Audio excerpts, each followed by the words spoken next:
ഷോക്കേറ്റ് മരിച്ചിട്ട് 10 ദിവസം പിന്നിടുകയാണ്. വിവിധ അന്വേഷണങ്ങൾ നടന്നു. വിദ്യാഭ്യാസ വകുപ്പിൻ്റെ അന്വേഷണത്തിൻ്റെ ഭാഗമായിട്ട് ഇപ്പോൾ ഒരു നടപടി സ്വീകരിച്ചിരിക്കുകയാണ്. അതായത് സ്കൂൾ മാനേജ്മെൻറ്റിനെ പുറത്താക്കിക്കൊണ്ടുള്ള നടപടി വരുന്നുണ്ട്. അതിൻ്റെ വിശദാംശങ്ങൾ ഇനിയും പുറത്തു വരേണ്ടിയിരിക്കുന്നതേ ഉള്ളൂ. ഒരു നടപടി വിദ്യാഭ്യാസ വകുപ്പ് ഇപ്പോൾ സ്വീകരിച്ചിരിക്കുകയാണ്. എങ്ങനെയാണ് ആ നടപടിയെ ഞങ്ങൾ സ്വാഗതം ചെയ്യുകയാണ്. അവർ നമ്മുടെ മറുപടിയുടെയും അവരുടെ പരിശോധന അടിസ്ഥാനത്തിലാണ് ഇങ്ങനെ ഒരു നടപടി എടുത്തിരിക്കുന്നത്. ഉത്തരവാദിത്തത്തിൽ നിന്നൊന്നും ആർക്കും ഒഴിയാൻ പറ്റത്തില്ല. മാനേജർക്ക് അതിൻ്റെതായ ഉത്തരവാദിത്വം. ഇനി അതിൻ്റെ നിയമവശങ്ങൾ നോക്കിയിട്ട് മറ്റു കാര്യങ്ങൾ നമ്മൾ ആലോചിച്ച് തീരുമാനിക്കും. ഇതിൽ മറ്റൊരു വശമെന്ന് പറയുന്നത് ഇത് ആദ്യമായിട്ടല്ല ഇങ്ങനെ ഒരു ഏകദേശം 10 വർഷമായിട്ട് ഇതിങ്ങനെ കിടക്കുകയാണ്. ഈ ലൈൻ കമ്പി ഷെഡ് ആയിക്കോട്ടെ, ഷെഡ് 10 വർഷത്തോളമായിട്ട് എങ്ങനെ കിടക്കും? 10 വർഷമായി 9 വർഷത്തോളമായി ആ ഷെഡ് പണിതിട്ട്. അന്ന് ആ ഷെഡിൻ്റെ മുകളിൽ ഹൈടെക് ലൈനുണ്ട്. അപ്പോൾ അന്ന് പണിതത് അന്ന് ഞാൻ മാനേജരല്ല, ഞാൻ ആ മാനേജ്മെൻറ്റ് കമ്മിറ്റിയിലും ഇല്ല. ഞാൻ 4 വർഷമായതില്ല, 2021 മാനേജരാകുന്നു. അപ്പോൾ ഞങ്ങളുടെ ശ്രദ്ധയിൽ വരേണ്ടതായിരുന്നു. ആ സ്വാഭാവികമായ അശ്രദ്ധ ഞങ്ങൾക്കുണ്ട്. അതുകൊണ്ടല്ലേ നമ്മളിപ്പോൾ ഈ നടപടി ഏറ്റുവാങ്ങുന്നത്.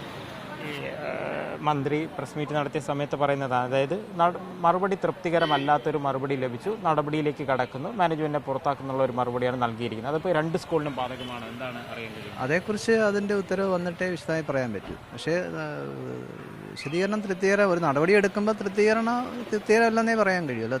വിശദീകരണം തൃപ്തികരമാണെന്ന് പറഞ്ഞു വെച്ച് പിന്നെ നടപടി എടുക്കാൻ പറ്റും. അത്രയേ ഉള്ളൂ, ലോജിക്ക് അത്രയേ ഉള്ളൂ. ഈ സ്കൂളിനെതിരെ ഒത്തിരി പ്രതിഷേധങ്ങളൊക്കെ വരുന്നത് ശ്രദ്ധയിൽപ്പെട്ടിട്ടുണ്ടാകാം. ഇവിടെ DCC പ്രസിഡന്റ് ഇവിടുത്തെ മുൻ HM വരെ ആയിരുന്ന ഒരാളാണ്. വലിയൊരു പ്രതിഷേധം അവരുടെ കാലത്തിലൊക്കെ ഇങ്ങനെ ലൈൻ കമ്പി കിടന്നിട്ടുണ്ട് എന്നുള്ള കാര്യമാണ് ആളുകൾ പറയുന്നത്. അതെ, തീർച്ചയായിട്ടും. DCC പ്രസിഡന്റ് ഇപ്പോൾ ഇവിടെ ഏറ്റവും കൂടുതൽ പ്രക്ഷോഭം നടത്തുന്നത് കോൺഗ്രസ്സാണ്. ഇന്നും അവർക്ക് പ്രക്ഷോഭമുണ്ട്, മാനേജരെ അറസ്റ്റ് ചെയ്യണമെന്നൊക്കെ പറഞ്ഞുകൊണ്ട്. ആ പ്രക്ഷോഭത്തിന് നേതൃത്വം കൊടുക്കുന്ന ഉത്തരവാദിത്തപ്പെട്ട DCC പ്രസിഡന്റ് എൻ്റെ ഗുരുനാഥനാണ്. എല്ലാ ബഹുമാനവും നിലനിർത്തിക്കൊണ്ട് ഞാൻ പറയുക, P. രാജേന്ദ്ര പ്രസാദ്. അദ്ദേഹം ഇവിടെ HM-നാണ് ഏറ്റവും കൂടുതൽ അധികാരം. ആ HM ഇവിടെ ഇരിക്കുമ്പോൾ ഈ ലൈനുണ്ട്. അദ്ദേഹം എന്ത് നടപടി സ്വീകരിച്ചിട്ടുണ്ട്? എന്തുകൊണ്ട് അദ്ദേഹത്തിൻ്റെ ശ്രദ്ധയിൽ വന്നില്ല? അതിനുശേഷം ഇപ്പോൾ 10 വർഷം കഴിഞ്ഞല്ലോ, ഇതിലേ പോകുന്നുണ്ടല്ലോ. അദ്ദേഹം ഒരു വാക്ക് എഴുതി തരാമായിരുന്നല്ലോ. അതുപോലെ ഇവിടുത്തെ യുവജന നേതാക്കൾ ഇതിൻ്റെ അടുത്തുള്ളവരാണല്ലോ ഇവിടെ വലിയ പ്രക്ഷോഭമായിട്ട് വന്നിട്ടുള്ളത്. അവർ ദിവസേന ഇതിലേ പോകുന്നതല്ലേ, ഈ സ്കൂളിനകത്ത് അവർ കയറുന്നതല്ലേ.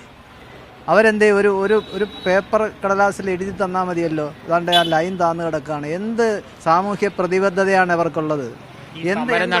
പഞ്ചായത്ത് മെമ്പർ ആരും ഇക്കാര്യമൊന്നും അറിയിച്ചിട്ടില്ല ഇതുവരെ. ഈ പഞ്ചായത്ത് മെമ്പർമാർ, പിന്നെ ഈ ബ്ലോക്ക് മെമ്പർ, അവരൊക്കെ UDF. അവർ ചിലർ ബൈറ്റ് കൊടുത്തതായിട്ട് ഞാൻ കണ്ടു.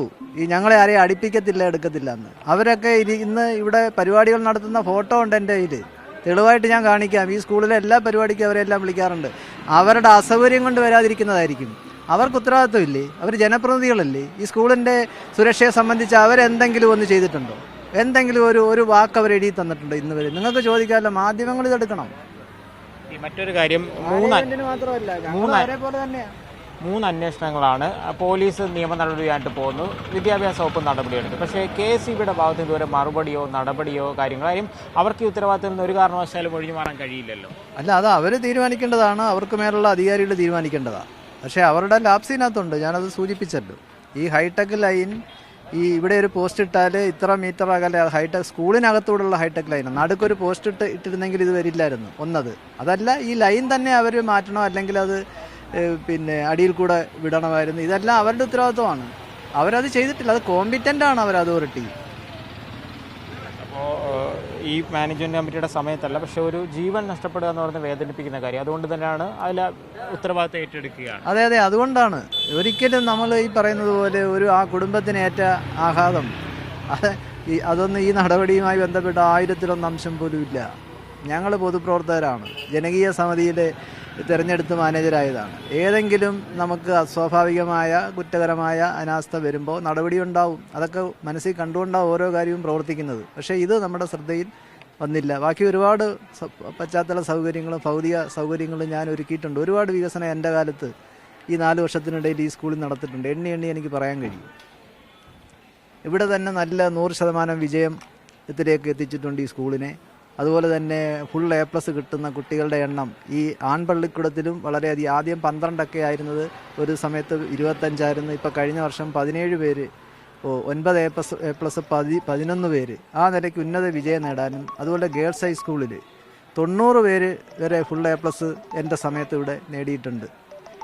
അതുപോലെ ഇപ്പോഴും 36ഉം 60ഉം ഒക്കെയാണ് ഓരോ വർഷവും ഫുൾ A+ നേടുന്ന കുട്ടികളുടെ എണ്ണം.